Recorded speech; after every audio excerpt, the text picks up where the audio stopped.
Oke, Assalamualaikum warahmatullahi wabarakatuh. Hari ini kita ketemu lagi ya dengan saya Muhammad Khairul Anam di channel Khairul Anam Bintang MCA Bintang.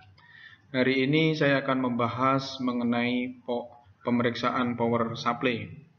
Jadi power supply adalah suatu komponen yang digunakan untuk mengatur voltage atau arus yang masuk ke engine control unit pada kendaraan.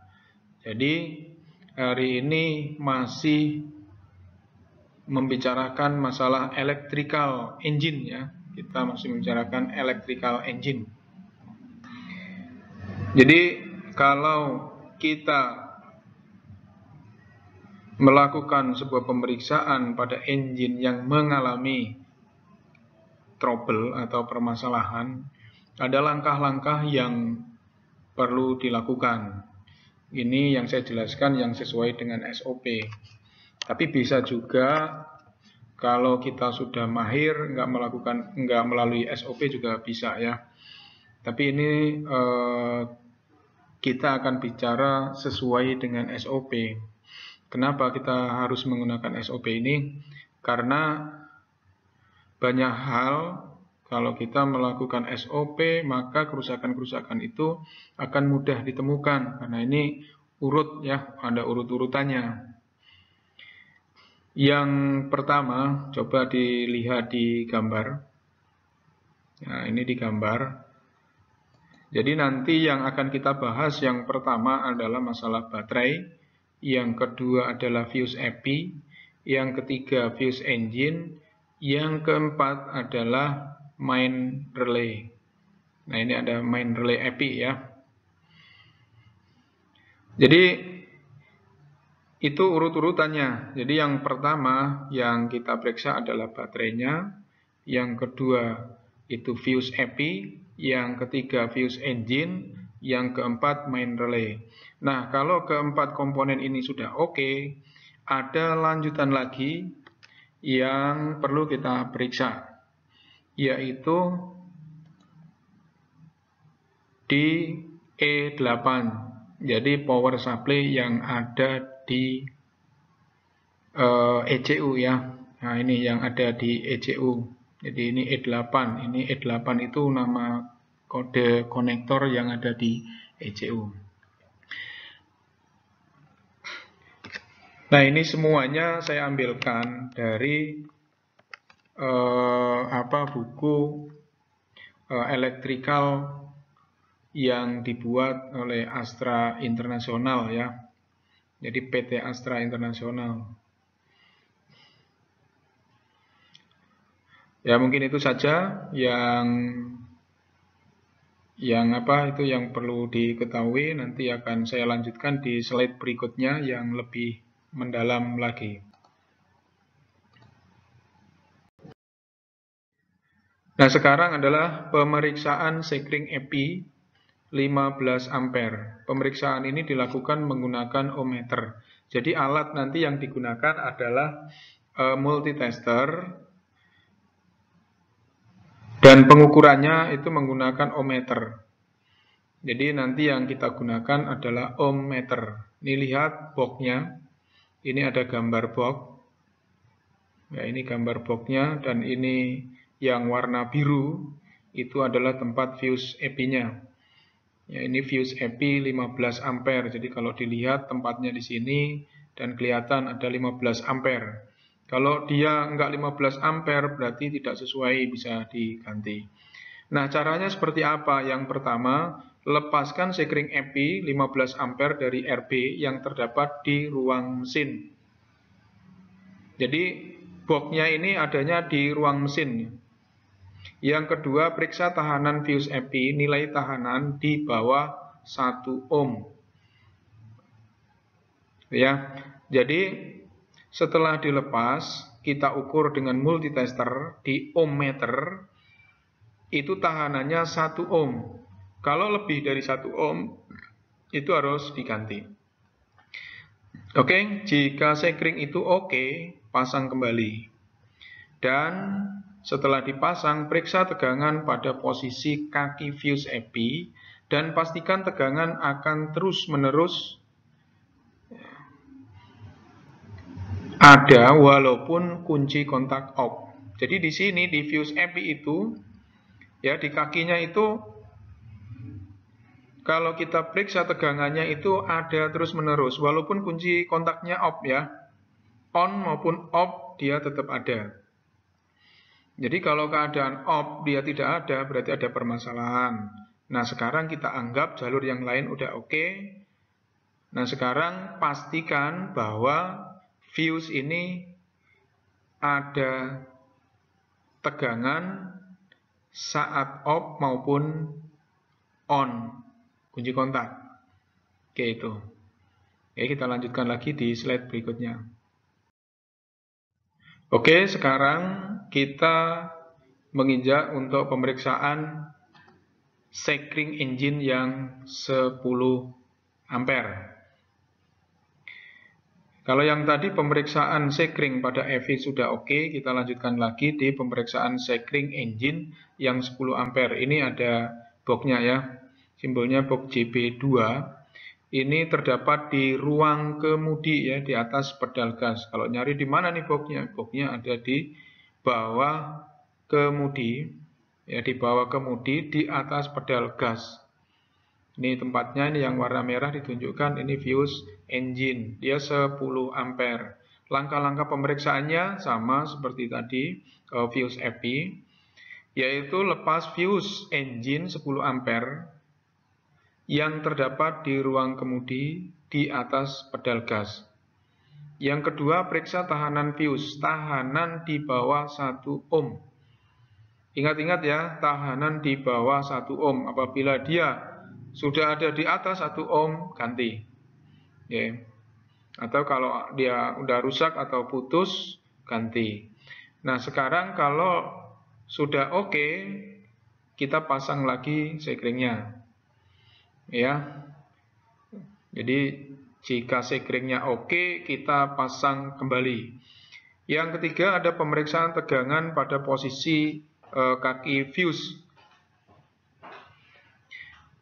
Dan posisikan tegangan akan ada jika kunci kontak di posisi on. Nah tadi bedanya di fuse engine sama fuse EV. Kalau fuse EV itu on maupun off kunci kontak tetap ada tegangan. Nah sekarang di sekring engine itu ada tegangan apabila kunci kontak dalam posisi on. Ingat ya, dalam posisi on. Oke. Oke, kita lanjutkan di slide berikutnya. Nah, setelah kedua fuse tadi sudah oke, sekarang kita mulai pemeriksaan EV main relay. Ya, EV main relay ini berfungsi untuk mengaktifkan engine ECU atau engine EV.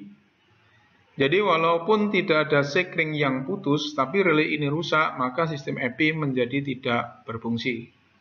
Jadi dua sekring tadi sudah oke, kalau main relay EV ini rusak, tetap engine juga tidak akan bisa berfungsi. Oke, sekarang perhatikan boxnya. Boxnya ini ada di dalam ya, di bawah ruang kemudi, di bawah kemudi, di atas pedal gas. Jadi ada langkah-langkah pemeriksaan. Yang pertama, lepaskan relay EV dari boxnya yang terdapat di ruang kemudi di atas pedal gas. Yang pertama yang perlu diperiksa adalah kaki relay nomor 3. Nah, perhatikan di gambar kaki relay nomor 3. Oke ya. Tegangan lebih besar dari 11 volt.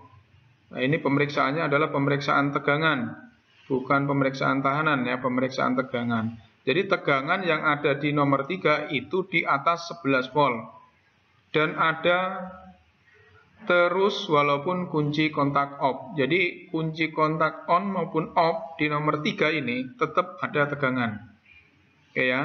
Kalau sudah oke, sudah ada tegangan dalam posisi kunci kontak on maupun off, sekarang kita lakukan pemeriksaan lebih lanjut, yaitu pemeriksaan tegangan pada kaki relay nomor 2 yang terdapat pada box 2, tegangannya di atas 11 volt. Oke, tegangan di atas 11 volt.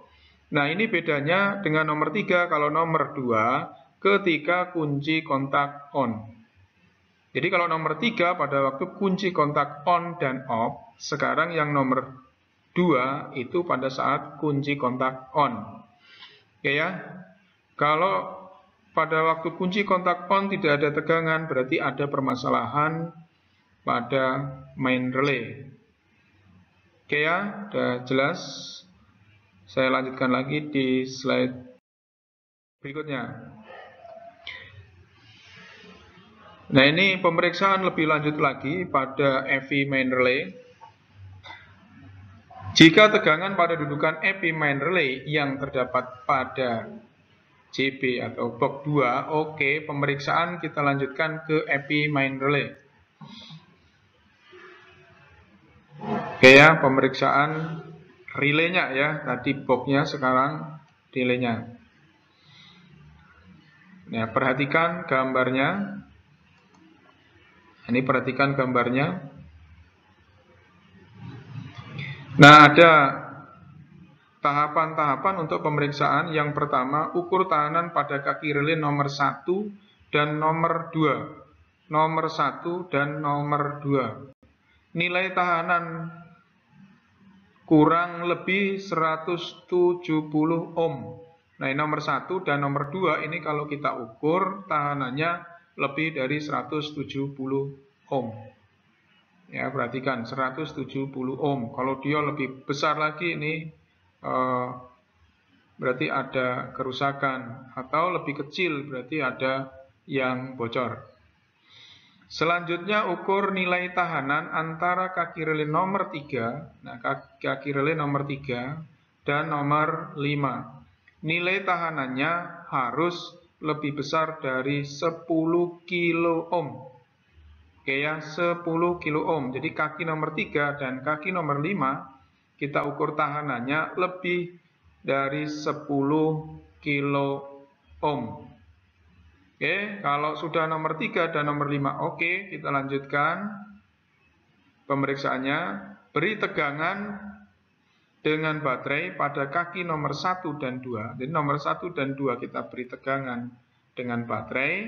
Kemudian kita ukur nilai tahanan antara kaki relay nomor 3 dan nomor 5. Nilai tahanan harus di bawah 1 ohm. Jadi 1 dan 2 ini kita kasih tegangan. Nomor 3 dan 5 kita ukur lagi, tahanannya di bawah 1 ohm. Oke ya, di bawah 1 ohm. Kalau di atas bagaimana? Kalau di atas berarti ada permasalahan. Oke, kita lanjutkan lagi. Nah, sekarang kalau pemeriksaan fuse EV oke, fuse engine oke, box main relay oke, relaynya oke. Sekarang tinggal satu lagi pemeriksaan, yaitu pemeriksaan power supply pada ECU atau ECM. Perhatikan ini di gambar ya, di konektor E8. Perhatikan di konektor E8.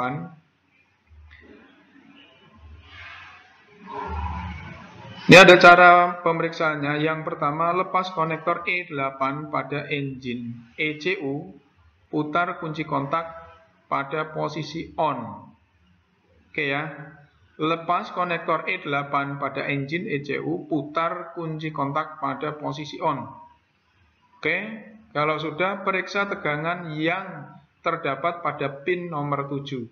Ini ada pin nomor 7, ini di gambar pin nomor 7. Nah, ini periksa tegangannya ya.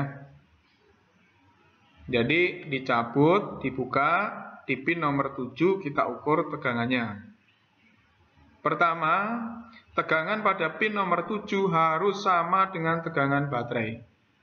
Nah, biasanya baterai berapa? Baterai itu kalau yang bagus itu sekitar 14 volt. Nah, di sini harusnya 14 volt. Harus sama dengan baterai. Yang kedua, jika pin nomor 7 tidak terdapat tegangan, ya, nomor 7 apabila tidak ada tegangan, periksa hubungan antara pin nomor 5 pada EPI main relay. Balik lagi di tadi, pin nomor 5 pada EPI main relay yang terdapat pada box 2 ya, yang ada di bawah kemudi dan di atas pedal gas, dengan pin nomor 7 ya pada konektor E8. Ini konektor E8. Nilai tahanannya kurang dari 1 ohm. Ya, nilai tahanannya kurang 1 ohm. Kalau nilai tahanannya lebih, nah berarti tegangan nanti di pin 7 itu akan lebih. Kalau tidak ada sama sekali putus, ya berarti tegangan tidak ada. Berarti kabel antara pin nomor 5 main relay dan pin nomor 7 yang ada pada konektor E8 itu ada permasalahan. Ya, kalau sudah oke, berarti oke. Insya Allah tegangan sudah masuk ke ECU. Dan itu kalau tidak ada permasalahan yang lain, engine insya Allah normal. Ya, mungkin itu saja penjelasan hari ini. Nanti kita lanjutkan pembelajaran yang lainnya, kita teruskan. Ya, jangan lupa like, subscribe. Ya, kalau ini memang penting atau bagus, bisa di-share. Mungkin itu saja dari saya. Assalamualaikum warahmatullahi wabarakatuh.